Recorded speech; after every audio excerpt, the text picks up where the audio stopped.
நான் இனி இந்த வீட்டில் இருக்கக்கூடாது. என் வாழ்க்கையை நான் முடிச்சிடணும்.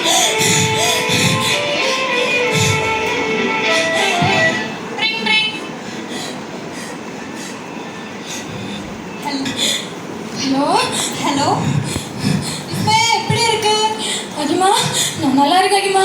நீ எப்படி இருக்க? என்ன ஆச்சுடி சவுண்டுக்கு? என் வாழ்க்கையே போச்சு. எங்க பாருங்க, என்ன பற்றி? ஐயோ, எங்க மாமியார் எங்க ஹஸ்பண்ட் என்னை ரொம்ப அடிச்சு டார்ச்சர் பண்றாங்க. எதுக்கு? எல்லாமே பேசிதான் நாங்க கல்யாணத்துக்கு ஓகே பண்ணோம். இப்ப காசு கொண்டு வான்னு என்ன ரொம்ப கஷ்டப்படுத்துறாங்க. எங்க அம்மா எங்க போவாங்க? எங்க அம்மா ரொம்ப பாவம். நான் என்ன பண்ண? இப்ப கூட நான் என் லைஃபை முடிக்கதான் നീ പറയുന്നത് അതുകൊണ്ട് എല്ലാ പ്രശ്നവും തീരൂ. നീ പറയുന്നത് ലൈഫ് മുടിച്ചാൽ നിന്റെ പ്രോബ്ലം ഒന്നും സോൾവ് ആകൂല. നീ കരയാതെ. എന്റെ ലൈഫിലും ഇതേപോലെയായിരുന്നു. ഞാൻ കല്യാണം കഴിച്ചു വന്നപ്പോൾ ഇതേപോലെയായിരുന്നു. പക്ഷെ നീ ഇങ്ങനെ പ്രോബ്ലത്തിന് ഇങ്ങനെ സൂയിസൈഡ് ചെയ്താൽ എല്ലാ പ്രോബ്ലം സോൾവ് ആവത്തില്ല. ഞാൻ നിനക്കൊരു നമ്പർ തരാം. നീ ആ നമ്പറിൽ കണ്ടിപ്പാ കൂപ്പിടണം. വുമൻ ഹെൽപ്പ് ലൈനിലേക്ക് 181 വുമൻ ഹെൽപ്പ് ലൈൻ നമ്പർ 181ലേക്ക് നീ കണ്ടിപ്പാ കൂപ്പിടണം. അവിടെ വന്നിട്ട് അവർ നിനക്ക് പറഞ്ഞുതരും. സോഷ്യൽ വെൽഫെയർ ഓഫീസിൽ നിന്ന് ഡൗറി പ്രൊഹിബിഷൻ ഓഫീസറോട് സംസാരിക്കും. ഉറപ്പായിട്ട് നിനക്ക് നിന്റെ പ്രോബ്ലത്തിന് സൊല്യൂഷൻ കിട്ടും. കണ്ടിപ്പാ കിട്ടില്ല. കണ്ടിപ്പാ കിട്ടും. നീ ഉറപ്പായിട്ട് 1ലേക്ക് ഇപ്പൊ തന്നെ വിളിക്കണം. நான் இப்போலே கூப்பிடுறேன். Okay D.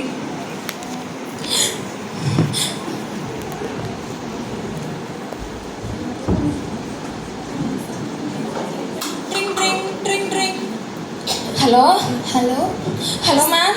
Hello, social welfare ஆஃபீஸ்லேருந்து மலர்விழி பேசுகிறேன். மேம், என்னாச்சுமா உங்களுக்கு? அதாவது ரொம்ப கஷ்டமான சுச்சுவேஷன்ல இருக்குமா. எனக்கு என்ன பண்றதுனே தெரியலமா. சரிம்மா பொறுமையாரு. உன் பேர் என்ன ஃபர்ஸ்ட்டு? விஸ்மயா மேம். விஸ்மயா, நீ எங்கேருந்து கூப்பிட்ற? நாகர்கோவில் சைட்லேருந்து மேம். என்னாச்சு இப்போ சொல்லு, என்ன பிரச்சனைன்னு சொல்லு. மேம், படிச்சு முடிஞ்ச உடனே படிக்கேன்னு சொன்னேன் மேம். எங்க அம்மா கேட்காம என்ன ஒரு கல்யாணம் பண்ணி வச்சாங்க மேம். எங்க அம்மா ரொம்ப பாவம் மேம். 5 லட்சம் தான் இருக்குன்னு சொல்லி கல்யாணம் பண்ணி வச்சாங்க மேம். ஆனா இப்ப என் ஹஸ்பண்டோட வீட்டுல அவங்க தங்கச்சியை கல்யாணம் பண்ணி வைக்க நிறைய காசு கேட்டு கஷ்டப்படுத்துறாங்க மேம். கொடுமைப்படுத்துறாங்களாமா ஒன்று? ஆமா மேம், ரொம்ப கஷ்டப்படுத்துறாங்க மேம். அவங்க மேல ஏதாவது கேஸ் கொடுக்குறியா? ஐயோ, அப்படியெல்லாம் வேண்டாம் மேம். அப்படி ஒன்றும் வேண்டாம் மேம். நீங்க அவங்கள்ட்ட பேசி புரிய வச்சா மட்டும் போதும் மேம். சரிம்மா, அப்போ நாளைக்கு காலையில் 9 மணிக்கு எங்கள் ஆஃபீஸ்க்கு வரீங்களா? நாகர்கோயிலில் இருக்கிற எங்களோட ஆஃபீஸ்க்கு உன்னோட அம்மாவே கூட்டிகிட்டு வா. கண்டிப்பாக வரோம் மேம். அப்புறமா உன்னோட மாமியாரோட நம்பர் தந்துட்டு போ, சரியா? கண்டிப்பாக தரேன் மேம். சரிம்மா, தேங்க்யூ. காட்சி 10. கிரணோட வீடு.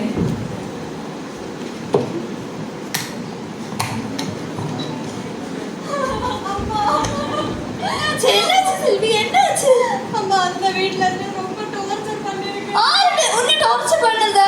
அம்மா, அந்த மாமியார் அந்த மாமியாரோ? அത്രக்கு அவளுக்கு அത്ര தைரியம் இருக்கா என்னோட பொண்ணை டார்ச்சர் பண்றதுக்கு? நான் அவளை கால் பண்ணி கேட்கல.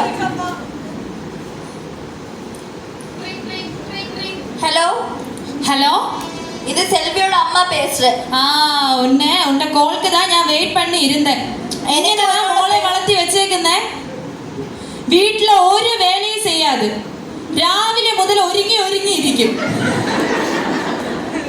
ഹലോ, നിങ്ങൾ അവൾ அப்படிதான் பொண்ணில்லை செய்யணும். அப்படிதான். வேலைக்கு விட்டா வேலைக்கு போக முடியாது, படிக்க விட்டா படிக்க போக முடியாது. അവള് നല്ല അടക്കം ഒതുക്കമുള്ള പെണ്ണ് താനേ.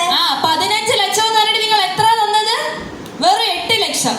അതും നമ്മൾ സഹിക്കും. എന്തേലും ജോലി ഇല്ലെങ്കിൽ വേണ്ടിയില്ല. രാവിലെ മുതൽ ഒരുക്കം.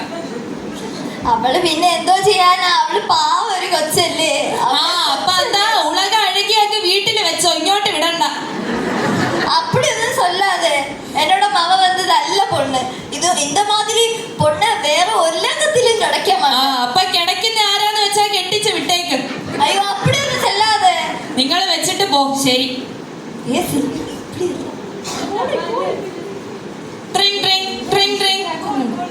ஹலோ ஹலோ, சோஷியல் வெல்ஃபேர் ஆஃபீஸ்லேருந்து கூப்பிட்றோம். கிரணோட அம்மா கனகம் தானே? ஆமா, கிரணோட அம்மா பேசுறேன். என்னாச்சு? உங்கள் பையன் எங்க? என்னோட பையன் வேலைக்கு போய். நாளைக்கு எங்களோட ஆஃபீஸ்க்கு காலையில் 10 மணிக்கு வர முடியுமா உங்களால்? நாங்கள் எதுக்கு வரணும்? ஒரு சின்ன இன்வெஸ்டிகேஷனுக்காக தான். இன்வெஸ்டிகேஷனா? என்ன இன்வெஸ்டிகேஷன்? ஒரு சின்ன இன்வெஸ்டிகேஷன். வரலாம். நாளை காலையில எல்லாருமே வரணும் சரி? உங்க ஃபேமிலியில ஓகே 10 மணிக்கு ஷார்ப்பா வந்துடணும். 10 மணிக்கு ஃபேமிலி ஆயிட்டு வரணுமா? ஃபேமிலியா வரணும். ஓகே ஃபேமிலி ஆயிட்டு வரும். செல்வி நீ ஏதாவது கம்ப்ளைண்ட் ஏதாவது കംപ്ലൈന്റ് பண்ணியாச்சு പോലീസ് സ്റ്റേഷനിലേക്ക്. അതാ എനിക്ക് ഇൻവെസ്റ്റിഗേഷൻ എന്ന് പറഞ്ഞിട്ട് ഒരു കോൾ വന്നായിരുന്നു. അപ്പൊ നമുക്ക് നാളെ 10 മണിക്ക് ഒന്ന് പോയിട്ട് വരാം. അല്ല ശരിയാ?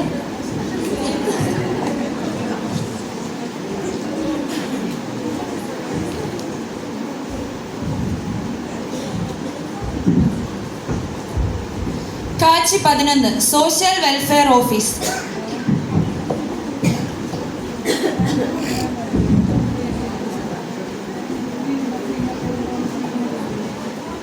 ഇത് വെയിറ്റ് മുറിയിലുള്ള പുള്ളികളാ മറ്റേത് എല്ലാം എല്ലാം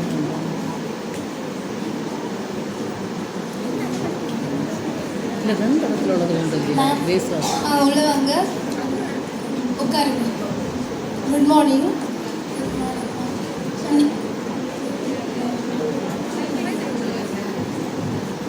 குட் மார்னிங்.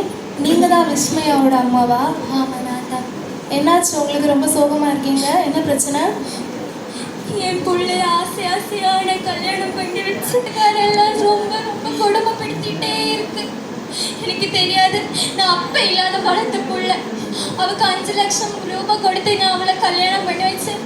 ஆனால் அந்த குடும்பக்கார எல்லாரும் கூட சேர்ந்த பிள்ளைய ஒருபாடு கொடுமைப்படுத்தி. உங்கள் பொண்ணு படிக்கணும்னு ஆசைப்பட்டாங்களா? ஆமாம். நீங்கள் ஏன் படிக்க வைக்கல? நான் கஷ்டப்பட்டு தான் அவளை வளர்த்துறோம். அப்போ என் கையில் കുറച്ച് പൈസ ഉണ്ടായിരുന്നോളൂ. അത് വെച്ചിട്ട് ഞാൻ അവളെ കല്യാണം பண்ணி வச்சேன். அப்போ டவுரி கொடுக்கணும்னு அவளை படிக்கவும் விடாமல் டவுரிக்காகவே.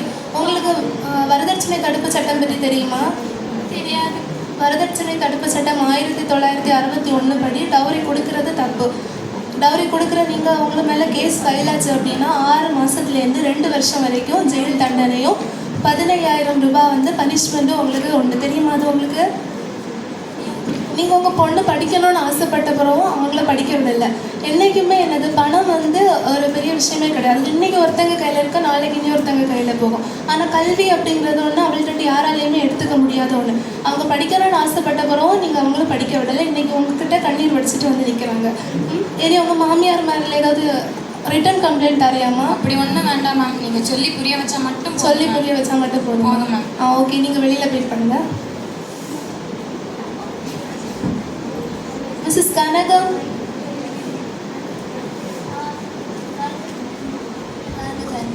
உள்ள வாங்க, உட்காருங்க. കിരൺ എന്നോட പയ്യൻ. விஸ்மயா വിസ്മയ എന്നോட മരുമകൾ. மருமகள். அவங்க எங்க இப்போ? അവ ഇപ്പോ വീട്ടില് വേല பண்ணிட்டு இருக்கு.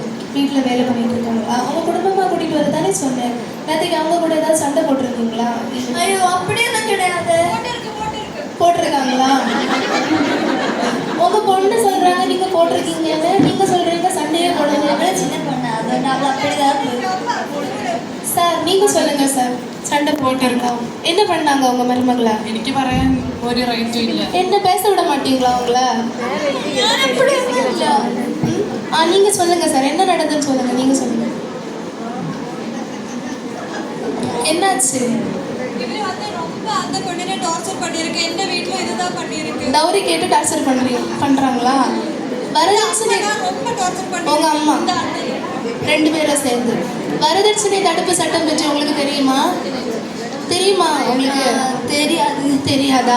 வரதட்சணை தடுப்பு சட்டம் 1961 படி நீங்கள் டவுரி கேட்டால் அது வந்து நேரடியாகவோ மறைமுகமாக கேட்டாலோ அது வந்து என்னது தப்பு, சரியா? இந்த குற்றம் வந்து உறுதியாச்சு அப்படின்னா உங்களுக்கு 6 மாதத்துலேருந்து 2 வருஷம் வரைக்கும் சிறை தண்டனையும் 15,000 ரூபாய் அபராதமும் விதிப்பாங்க, சரியா?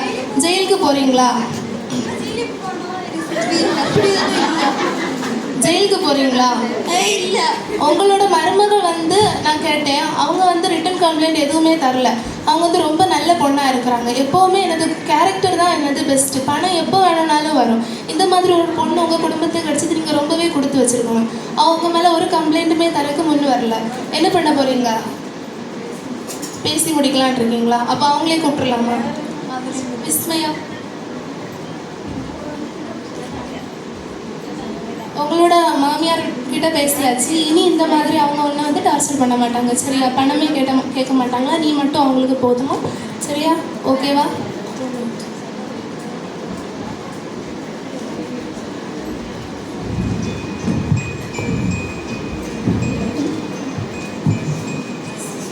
മോളെ എല്ലാമേ എന്നോട് തപ്പുതാ. ഞാൻ ഇപ്പടി ഒന്നും നിന്നെ ഊരിലെ ആൾക്കാർ പറയുന്ന കേട്ട് നിന്നെ ഒത്തിരി ഉപദ്രവിച്ച് എല്ലാത്തിനും എന്നോട് ക്ഷമിക്കണം.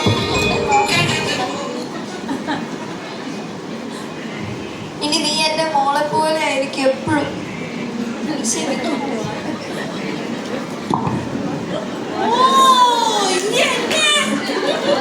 Vanga Vanga. എല്ലാരും ഉണ്ടല്ലോ ഇവിടെ. ഇവിടെ എന്തുവാ? நீங்க எதுக்கு இங்க வந்த? ഞാൻ ഇവിടെ മലരിന് ഒരു പെണ്ണിനെ പാക്കാൻ അമ്മ പറഞ്ഞു വിട്ട്. ഓഹോ, ആ இந்த കൗൺസിലറാ? നിങ്ങളെല്ലാം എന്താ ഇവിടെ? ചുമ്മാ ഞാൻ പാത്തിട്ട് വരാം. പോയി പാரு. ആ മക്കളെ മക്കളെ അമ്മ മക്കൾക്ക് ഒരു ചെറുക്കനെ വേണോന്ന് പറഞ്ഞ്. எங்க அம்மாவா? ஆமா, காட்டுங்க பாப்போம். 2-3 പയ്യന്മാരിക്ക് ரொம்ப വെൽ സെറ്റിൽഡ്. ஓ, മക്കൾക്ക് വലിയ ജോലിയില്ല. 10 ലക്ഷം കൊടുത്താ പോകും. 10 லட்சமா? 10 ലക്ഷം. உங்களுக்கு வரதட்சணை தடுப்பு சட்டம் பற்றி தெரியுமா? എന്തോ സട്ടയാ മോളെ? வரதட்சணை தடுப்பு சட்டம் பற்றி தெரியுமான்னு? ഇല്ല. நீங்கள் வந்து வரதட்சணை தடுப்பு சட்டத்தில் அசை புரோக்கராக நீங்கள் வந்து ஒரு வீடாக போய் இப்படி பேச்சுவார்த்தை நடத்தினா அதுக்கு 6 மாதத்துலேருந்து 2 வருஷம் ஜெயில் தண்டனை உண்டு. தெரியுமா உங்களுக்கு? உங்கள் மேலே கேஸ் ஃபைல் பண்ணட்டுமா? நாங்கள் என்கிட்டயே ஒரு டவுரி ப்ரோஹிபிஷன் என்கிட்டயே வந்து டவுரி பற்றி பேசுகிறீங்க. ആ അവിടെ അവിടെ കല്യാണം ആയില്ലേ? ഞാൻ ദാ വരുന്നു. പോയിട്ട് വരാവേ. അയ്യാ അയ്യാ.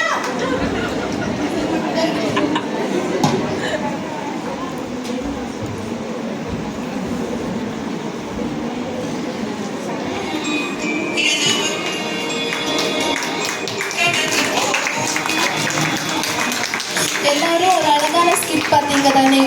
ஒரு பொண்ணு வந்து அவங்க அம்மா வந்து ரொம்ப கஷ்டப்பட்டு வளர்க்குறாங்க. ஒரே அம்மாவை அப்பா இல்லாமல் அந்த பொண்ணை சின்ன வயசுலேயே கஷ்டப்பட்டு வளர்க்குறாங்க. வளர்த்து அந்த பொண்ணை படிக்கணும்னு ஆசைப்பட்டப்பறம் கூட அவங்கள படிக்க விடாமல் வரதட்சணைக்காக கொஞ்சம் பைசாவை சேர்த்து வச்சு என்ன பண்ணுறாங்கன்னா அந்த பொண்ணை வந்து கல்யாணம் பண்ணி கொடுப்பாங்க. அவங்க அந்த பொண்ணு ரொம்ப நல்ல வாழ்க்கையை தான் வாழ்ந்துட்டு இருக்காங்க. திடீர்னு என்ன நடக்குது அப்படின்னா பக்கத்து வீட்டுக்காரங்க பேச்சு மிளகு பொடி வாங்க வரேன், மஞ்சள் பொடி வாங்க வரேன்னு சொல்லிட்டு வந்துட்டு குடும்பத்தோட சந்தோஷத்தையே கெடுப்பாங்க. அது எல்லாருக்குமே தெரியும். அதே மாதிரி தான் வந்து பக்கத்து வீட்டில் இவ்வளோ கொடுக்குறாங்க அவ்வளோ கொடுக்குறாங்க அப்படின்னு சொல்லிட்டு அந்த பொண்ணோட வாழ்க்கையை வந்து ஒரு முடிவுக்கு கொண்டு வராங்க. அப்போ அந்த பொண்ணு முதல்ல என்ன பார்த்தீங்க, அவள் வந்து தன்னோட லைஃப்பையே முடிக்கிறாள். ஆனால் இன்னொரு ஆப்ஷன் அவளுக்கு இருக்கு. என்னன்னா விமன் ஹெல்ப்லைன் 181 அதுக்கு கால் பண்ணி அவளுக்கு ஹெல்ப் கிடைக்கும்னு ஒரு நம்பிக்கையில் என்ன பண்ணுறா, கால் பண்ணுறா. அதுக்கப்புறம் அவளோட லைஃப் வந்து என்னது அவள் வந்து நிறைய நாள் சந்தோஷமாக அவளுக்கு ஃபேமிலி கூட இருக்கிறான். இங்கே இருக்கிற நம்மளும் நிறைய பேர் இப்படி தான் இருக்கிறோம். வரதட்சணை அப்படிங்கிறது ஒன்று நம்மளோட ஸ்டேட்டஸ் வந்து நான் என் பையனுக்கு நிறைய டவுரி கிடச்சா நான் வந்து சமுதாயத்தில் கொஞ்சம் பெரிய ஸ்டேட்டஸில் இருப்பேன் அப்படிங்கிற ஒரு மைண்ட் செட்டோடு இருக்கிறாங்க. ஆனால் அது வந்து தப்பு. காந்திஜி என்ன சொல்லியிருக்காரு அப்படின்னா dowry system is nothing but it is sales of girls. பெண்களை விலைக்கு விற்கிறது தான் வந்து என்னன்னா டவுரி அப்படிங்கிறத சொல்லியிருக்கிறாரு. ஆனால் உங்கள் பெண்களுக்கு நீங்கள் வந்து எங்களோட வீட்லையாக இருந்தாலும் சரி அம்மா என்ன சொல்லுவாங்கன்னா பையன்னா நல்லா படிக்க வைக்கலாம். ஆனால் தேங்க்யூ.